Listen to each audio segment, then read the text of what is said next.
أعوذ بالله من الشيطان الرجيم. بسم الله الرحمن الرحيم.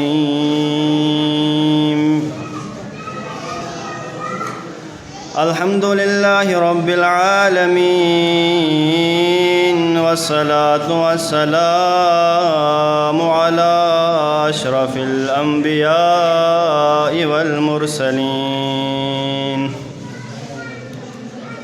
محمد وعلى آله الطيبين الطاهرين،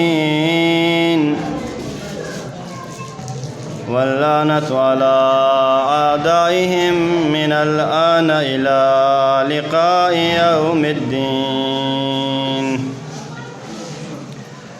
أما بعد، قال الله تعالى في كتاب المجيد وفرقانه الحميد وقوله الحق وهو أصدق القائلين. بسم الله الرحمن الرحيم. إنا أعطيناك الكوثر فصل لربك وانهر إن شانئك هو الأبتر. الصلوات.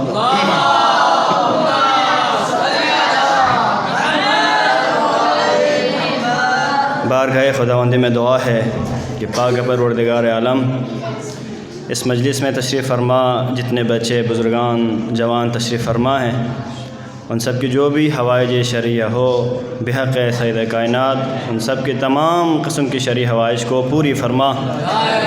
یہاں تشریف فرما تمام عزاداروں کے جو گناہان ہیں، گناہان کبیرہ و صغیرہ، ان تمام گناہوں کو عفو درگزر فرما.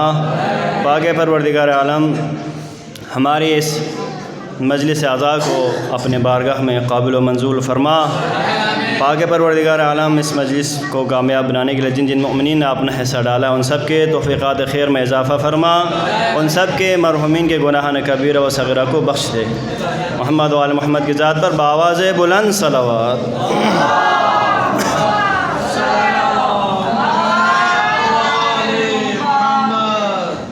انشاءاللہ چند لمحے یہاں حائل ہوں پھر آپ کا زحمت تمام. کوشش کروں گا اس چھوٹے سے قلیل وقت میں آپ کے سامنے کچھ قرآن کی ایسی آیات پیش کروں جس سے جناب سیدہ دو عالم حضرت فاطمہ الزہرا سلام اللہ علیہا صلی اللہ علیہ اور اہل بیت علیہم الصلوۃ والسلام کی شان واضح ہو جاتی ہے. آپ کے سامنے قرآن کا سب سے چھوٹا سورہ سورۃ الکوثر کی تلاوت کا شرف حاصل ہوا، جس کا ترجمہ یہ ہے کہ اللہ تبارک و تعالی ارشاد فرما رہا ہے، اے میرے حبیب ہم نے آپ کو کوثر عطا کیا. انا اعطینا کل کوثر، ہم نے آپ کو کوثر عطا کیا. فصلی لربک وانحر، پس آپ اپنے رب کے لیے نماز پڑھا کریں اور قربانی دیا کریں. ان شانئک هو الابتر، یقیناً آپ کے دشمن ہی مقطوع نسل رہیں گے. کوثر کے بارے میں مختلف مفسرین نے اہل تشیع اور اہل تسنن اس کے مختلف تفاسیر پیش کی ہے. ان میں سے صرف دو تفاسیر اس کے بارے میں شان نزول اس آیت کے بارے میں سورہ مبارک کے بارے میں ہیں. آپ کی خدمت میں عرض کر کے زحمت تمام کروں گا. پہلا جو اس کوثر سے مراد علامہ ابن حجر عسقلانی نے حوض کوثر مراد لیا ہے. ابن حجر عسقلانی ہمارے اہل سنت برادران کے بڑے معروف اور پائے کے عالم تھے. انہوں نے ایک کتاب لکھی الصواعق المحرقہ، جلا دینے والی بجلی. انہوں نے یہ کتاب لکھی تھی مذہب حقین ہمارے مذہب کو باطل کرنے کے لیے، لیکن اللہ کا کرنا ایسا تھا کہ جس نے کتاب ہمارے خلاف لکھی تھی اس میں بھی وہ روایات اس آیات کے شان نزول کے بارے میں اس نے بیان کر دی، جس سے مذہب حقہ کے سچ اور حق ہونے کی واضح دلیل ہمیں مل جاتی ہے۔ اس آیت کی، اس سورہ کی شان نزول کے بارے میں یہ روایت لکھتے ہیں کہ جب یہ سورہ نازل ہوا تو پیغمبر اکرم صلی اللہ علیہ وآلہ وسلم نے بآواز بلند صلوات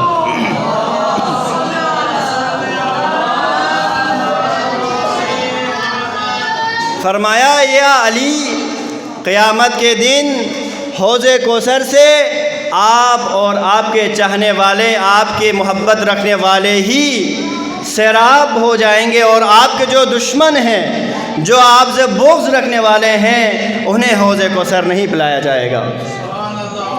دوسرا، اس کی شان نزول کے بارے میں علامہ فرمان علی نجفی علی اللہ مقامہ فرماتے ہیں کہ جب پیغمبر اکرم صلی اللہ علیہ وآلہ وسلم کے صاحبزادے قاسم نو عمری میں ہی وفات پا گئے تو جو دشمن تھے وہ پیغمبر کرم صلی اللہ علیہ وآلہ وسلم کو ابتر کا طعنہ دینے لگے۔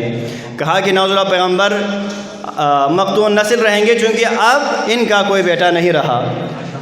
عرب میں اس وقت چونکہ بیٹیوں سے وہ نسل کے آگے رہنے کا وہ رواج نہیں تھا، وہ کنسیپٹ نہیں تھا، اس لیے پیغمبر اکرم صلی اللہ علیہ وآلہ وسلم کا فرزند ارجمند جب اس دنیا سے وفات پا گئے تو انہوں نے پیغمبر اکرم صلی اللہ علیہ وآلہ وسلم کو ابتر کا طعنہ دینے لگے۔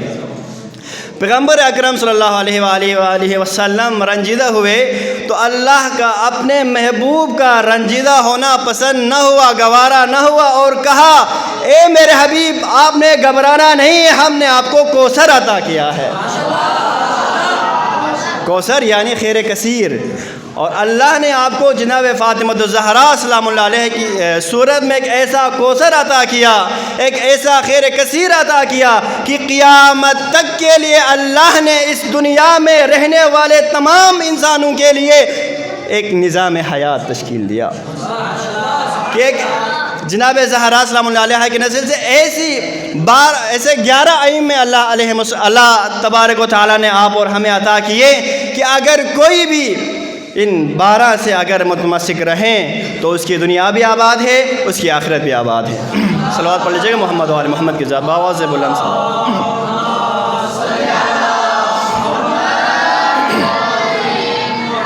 تو اس آیت سے ہمیں اندازہ ہوتا ہے کہ جناب زہرا سلام اللہ علیہ پیغمبر اکرم صلی اللہ علیہ وآلہ وسلم کے لیے اللہ کی طرف سے خیر کثیر ہے۔ دوسری آیت آئے مباہلہ ہے، واقعہ آپ سب کے ذہن میں بس مختصراً میں واقعہ کو آپ کی خدمت میں عرض کر کے آیت کی طرف آ رہا ہوں۔ نجران عیسائیوں کا ایک قبیلہ تھا جہاں پر صرف عیسائی بستے تھے۔ جب اسلام پھیلا دنیا کے اکثر جگہوں پہ، حضرت رسول خدا صلی اللہ علیہ وآلہ وسلم نے جو ابھی مسلمان نہیں ہوئے تھے، جو جتنے بھی غیر مسلم بادشاہ تھے، ان سب کے نام پہ خطوط لکھے اور ان کو اسلام قبول کرنے کی دعوت دی اور کہا، یا تو اسلام قبول کر لو، یا جزیہ دو، یا ہم سے جنگ کرو۔ یہ خط نجران کے قبیلے میں پہنچا تو ان کے جو بڑے بڑے سرکردہ افراد تھے ان کی کابینہ کے، وہ سب بیٹھ گئے اور مشورہ کرنے لگے کہ ہم کیا کریں۔ آیا ہم اپنا مذہب چھوڑ کر اسلام قبول کریں، یا ہم جنگ کریں، یا ہم جزیہ ادا کریں؟ تو ان میں سے ایک زیرک تھا، کوئی وزیر تھا، ان کا کوئی کابینہ میں افراد ایک شخص تھا، اس نے کہا، پہلے ہم جا کے تو دیکھیں کہ محمد صلی اللہ علیہ وآلہ وسلم جس اسلام کی طرف ہمیں دعوت دے رہا ہے کہ وہ اسلام ہے کیا۔ پہلے تو ہم خود اسلام کو دیکھیں کہ جو اس اسلام کی طرف ہمیں بلایا جا رہا ہے وہ اسلام کون سا ہے، وہ اسلام کیا ہے۔ تو ان کی چیدہ افراد کی کوئی 20 سے 30 نفر کے افراد نجران سے مدینے میں آئے۔ مختصراً عرض کر رہا ہوں کہ پیغمبر اکرم صلی اللہ علیہ وآلہ وسلم سے حضرت عیسیٰ علیہ السلام کے بارے میں ان کے بحث و مباحثہ شروع ہوا۔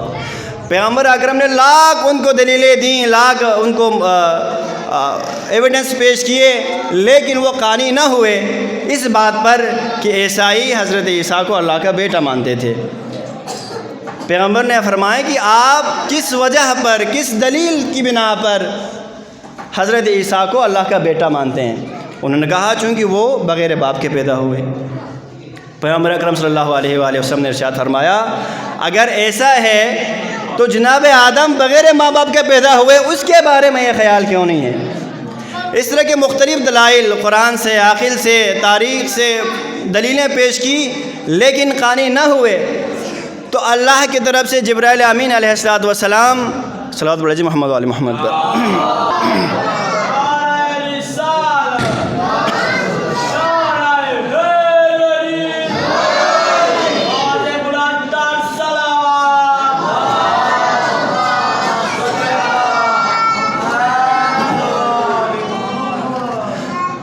آیت لے کے جبرائیل امین علیہ السلام تشریف لائے اور آیت پیغمبر اکرم صلی اللہ علیہ وآلہ وسلم کے سامنے تلاوت کی فمن حاجک من بعد ما جاءک من العلم فقل تعالوا ندعو ابناءنا وابناءکم ونساءنا ونساءکم وانفسنا وانفسکم ثم نبتہل فنجعل لعنۃ اللہ علی الکاذبین۔ اے میرے حبیب اگر یہ آپ کی باتوں سے، اگر یہ نذران کے عیسائی آپ کی باتوں سے، آپ کی دلیلوں سے اگر قانع نہ ہوئے تو ان سے کہہ دیجئے فلان وقت، فلان دن، فلان جگہ پہ تم لوگ اپنی بیٹیوں کو لے آؤ، ہم اپنی بیٹیوں کو لے آتے ہیں، تم اپنے بیٹوں کو لے آؤ، ہم اپنے بیٹوں کو لے آتے ہیں، تم اپنے نفس کو لے آؤ، ہم اپنے نفس کو لے آتے ہیں، پھر اللہ کی بارگاہ میں دعا کرتے ہیں کہ جو جھوٹا ہوگا اس پر اللہ کی لعنت ہو۔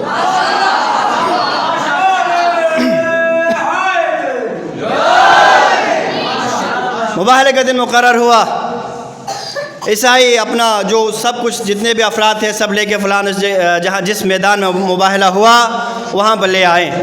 ان کا سب سے جو بڑا تھا عاقب، وہ اپنے جو بڑے بڑے جو تھے ان سے کہنے لگا کہ اگر محمد ہجوم لے کے آئے، اپنی پوری امت لے کے آئے تو سمجھ لینا کہ محمد حق پہ نہیں، ہم کھل کے محمد سے مباہلہ کریں گے، لیکن اگر محمد قوم، قبیلہ، امت، پورا مسلمان لے کے نہ آئیں بلکہ اپنے خاندان کے چیدہ افراد اگر لے آئیں تو سمجھ لینا کہ محمد حق پہ ہیں، ہم مباہلہ نہیں کریں گے۔ اگر ہم مباہلہ کریں تو قیامت تک کے لیے ہماری نسل میں سے کوئی ایک نسل بھی باقی نہیں رہے گی۔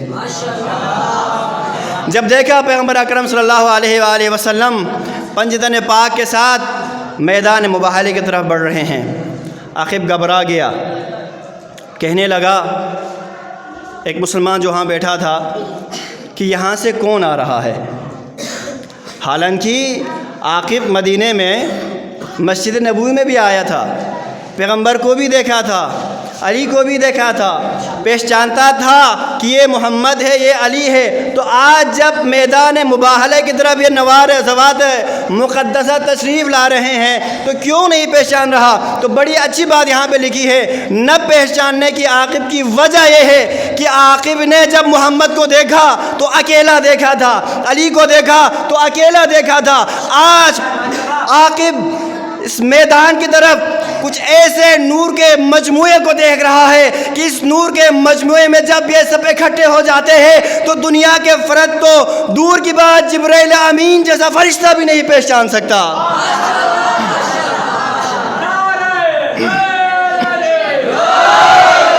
حدیث کس آپ کے سامنے ہے کہ جناب رسول خدا صلی اللہ علیہ وآلہ وسلم جب ام سلمہ کے گھر تشریف فرما تھے، جناب زہرا بھی تشریف فرما تھی، وہاں پہ کہا کہ میں اپنے بدن میں ضعف اور کمزوری محسوس کر رہا ہوں، چادر یمانی کو میرے اوپر اوڑھ لیجئے۔ چادر یمانی لایا گیا، پیغمبر صلی اللہ علیہ وآلہ وسلم کے اوپر اوڑھایا گیا۔ اتنے میں حسن آئے، اپنی مادر گرامی کو سلام عرض کیا۔ جناب حسن کسا کے پاس گئیں اور پیغمبر اکرم صلی اللہ علیہ وآلہ وسلم کو سلام عرض کی۔ عرض کرنے کے بعد اجازت طلب کی، کیا میں بھی آپ کے ساتھ اس چادر کسا کے نیچے جمع آ سکتا ہوں؟ پیغمبر نے سلام کا جواب دیا۔ جواب دینے کے بعد امام حسن علیہ السلام بھی اس کسا کے نیچے تشریف لے گئے۔ مختصر کر رہا ہوں، پھر امام حسین علیہ السلام آئے، پھر مولا کائنات علی ابن ابی طالب علیہ السلام آئے۔ جب یہ تین نور انوار مقدسہ پیغمبر صلی اللہ علیہ وآلہ وسلم کے ساتھ اس کسا کے نیچے جمع ہو گئے تو جناب زہرا بھی کسا کے پاس گئیں اور اپنے بابا کو سلام عرض کیا۔ عرض کرنے کے بعد کہا اے بابا جان کیا میں بھی آپ لوگوں کے ساتھ اس قصہ کے سائے میں بیٹھ سکتی ہوں؟ پیغمبر صلی اللہ علیہ وآلہ وسلم نے جواب دیا اے میرے بضع، اے میرے جگر کا ٹکڑا، آپ بھی ہمارے ساتھ اس قصہ کے نیچے تشریف فرمائیے۔ جناب زہرا فرماتی ہے فَلَمَّا اكْتَمَلْنَا جَمِيعًا، جب ہم سب قصہ کے نیچے اکٹھا ہوئے، جمع ہو گئے، حضرت رسول خدا صلی اللہ علیہ وآلہ وسلم نے قصہ کو ہم سب کے اوپر اڑایا اور اپنے ہاتھوں کو آسمان کی طرف بلند کیا، دعا کی اللہم ہؤلاء اہل بیتی، پروردگارا یہی ہے میرے اہل بیت جو اس چادر قصہ کے نیچے جمع ہیں۔ ام سلمہ وہاں پاس کھڑی یہ سارا منظر دیکھ رہی تھی،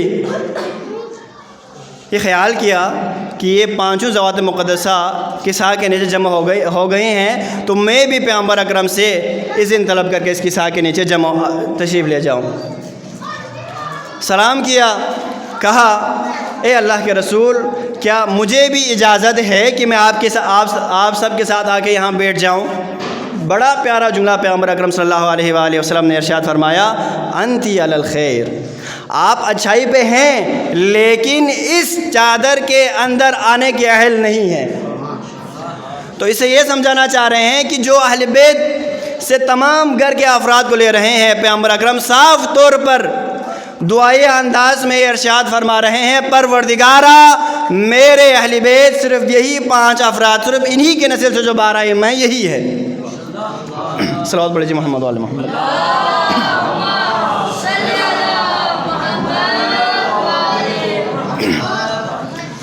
اللہم ہؤلاء اہل بیتی وخاصتی وحامتی لحمہم لمی ودمہم دمی یؤلمنی ما یؤلمہم ویحزننی ما یحزنہم انا حرب لمن حاربہم انا سلب لمن سالبہم فاجعل صلواتک ورحمتک وبرکاتک وغفرانک علی وعلیہم واذہب عنہم الرجس وطہرہم تطہیرا۔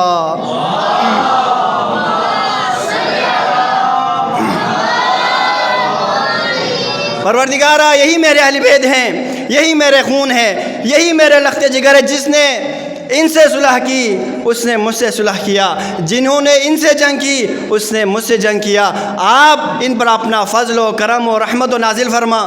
جبرائیل امین آسمان پر عرش پر بیٹھے یہ سارا منظر دیکھ رہا، سوال کیا یا اللہ پروردگارا اس قصہ کے نیچے کون اکٹھے ہیں؟ میں نے آپ کو پہلے بتایا کہ جب ان تمام 5 نور جب اکٹھے ہو جاتے ہیں تو اللہ کے مقرب فرشتے بھی نہیں پہچان پاتے کہ وہ نور اتنا بڑا ہوتا ہے، اتنا وسیع ہوتا ہے کہ اس نور کی معرفت، اس نور کا احاطہ کرنا ناممکن ہو جاتا ہے۔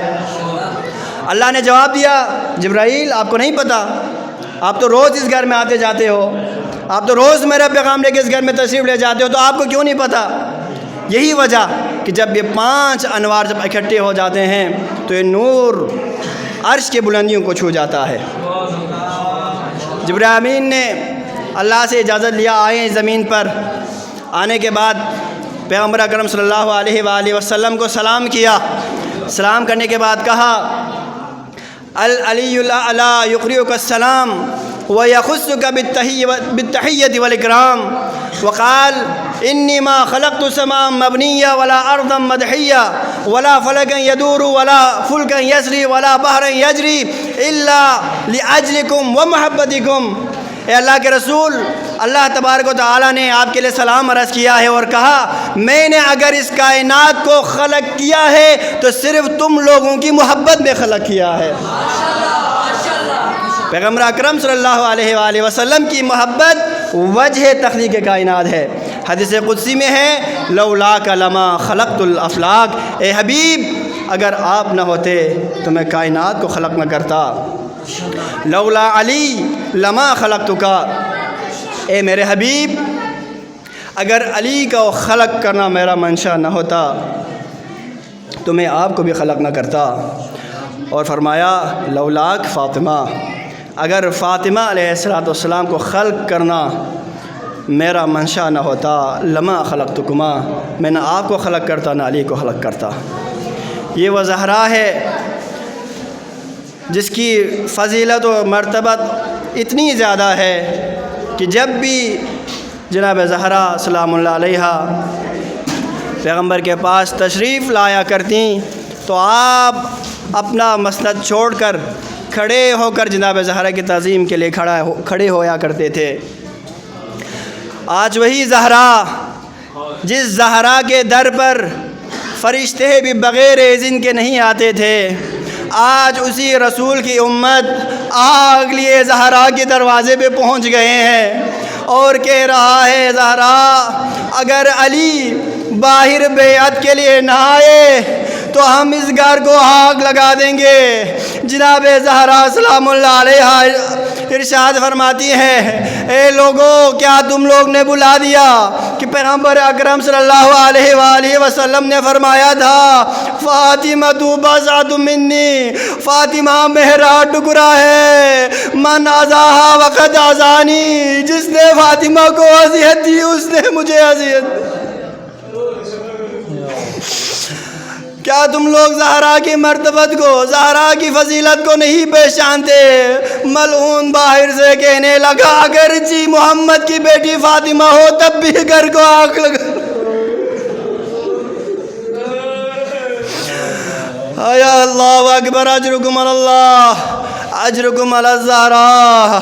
ملعونوں نے جب در کو جلایا، جلانے پر اکتفا نہ کیا گیا عزادارو، بلکہ ایک ملعون نے شاید دروازے کو لاد مارا۔ جناب زہرا در و دیوار کے بیچ میں آواز دیتی ہے فضا الیکی الیکی،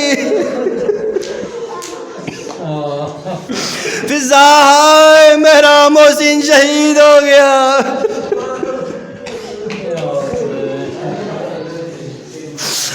اے زہرا کتنی مظلوم ہے آپ کہ آپ کو اپنے بابا کے غم میں بھی رونے نہ دیا گیا۔ امت نے علی سے کہا یا علی زہرا سے کہہ دیجئے یا دن کو رویا کرے یا رات کو رویا کرے۔ وقت آخر جناب سیدہ بچوں کو پاس بلایا، وصیتیں کرنا شروع کی۔ پہلی وصیت جناب زینب سلام اللہ علیہا کو اپنے پاس بٹھایا، کہا بیٹی ذرا دوسرے کمرے سے صندوقچہ تو لے آئیں۔ جناب زینب اپنے اس ننھے سے ہاتھوں میں صندوقچہ لے کے جناب زہرا کے پاس رکھ دیتی ہیں۔ جناب زہرا سب سے پہلے اس صندوق میں سے ایک کفن نکال دیتی ہے اور فرماتی ہے زینب یہ کفن میرے لیے ہے، اپنے بابا سے کہہ دینا جب میں دنیا سے چلا جاؤں تو یہ کفن سے مجھے دفن کر دیجیے گا۔ دوسرا کفن نکالا اور کہا زینب یہ کفن تیرے بابا علی کے لیے ہے۔ تیسرا کفن نکالا اور کہا زینب یہ کفن تیرے بھائی حسن کے لیے ہے۔ جناب زینب سلام اللہ علیہ کچھ دیر انتظار میں رہیں، شاید چوتھا کفن بھی آئے، لیکن جب چوتھا کفن نہ آیا جناب زہرا نے صندوق کو بند کیا۔ جناب زینب روتی ہوئی ارشاد فرماتی ہے مادر گرامی میرے بھیا حسین کیا قصور کہ اس کے لیے کیوں کفن نہیں؟ زہرا نے فرمایا میری بیٹی تیرا بھائی حسین کربلا میں تپتی ہوئی ریت پر مارا جائے گا، اسے کفن کی ضرورت نہیں۔ دوسری وصیت مولا علی علیہ السلام سے بہت ساری وصیتیں کی، مختصراً عرض کر رہا ہوں۔ جناب زہرا نے فرمایا یا علی فلاں نے مجھ پہ بڑا ظلم کیا ہے، اس کو میرے جنازے میں نہ آنے دیجیے گا۔ وقت آخر جب جناب زہرا سلام اللہ علیہا کی روح پرواز کر گئی، مولا علی علیہ السلام نے غسل و کفن مکمل کرنے کے بعد فضہ سے کہا فضہ بچوں کو بلا لیجئے گا کہ اپنی ماں سے آخری وداع کر لیں۔ زینب آئی، کلثوم آئی، امام حسن بھی آئے، اپنی ماں سے الوداع کرتے ہوئے رو رہے ہیں، لیکن حسین نہیں آ رہے۔ مولا نے فرمایا میرا بیٹا کیوں اپنی ماں سے آخری وداع نہیں کرنا؟ مولا نے فرمایا بابا جب تک مجھے ماں نہ بلائے میں نہ ہوں۔ فریادیں بلند ہو رہی تھی، اتنے میں شاید کفن سے زارے دونوں ہاتھ بلند ہوئے اور کہا اسے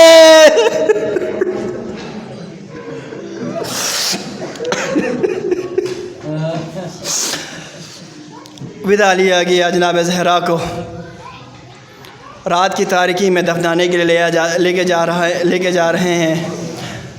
اتنے میں مولا علی علیہ السلام کو پیچھے سے کسی کی آنے کی آواز محسوس ہوئی۔ مولا نے فرمایا بیٹا حسن تھوڑا رکو، شاید ہمارے پیچھے کوئی آ رہا ہے۔ جب قریب ہو کے دیکھا تو ایک چھوٹی سی زینب بھاگتی ہوئی آ رہی ہے۔ مولا نے فرمایا بیٹی باہر نہ نکلنا، نامحرم کی نظر پڑے گی۔ اے علی آپ سے اتنا کہوں گا، آج اس رات کی تاریکی میں چھوٹی سی زینب کا باہر نکلنا آپ سے برداشت نہ ہوا، لیکن شب عاشور کے بعد 11 محرم کو یہی زینب ماہل و عیال شام و کوفہ کے بازاروں میں بے مخنہ و چادر پھرایا جائے گا۔ الا لعنۃ اللہ علی القوم الظالمین وسيعلم الذین ظلموا أي منقلب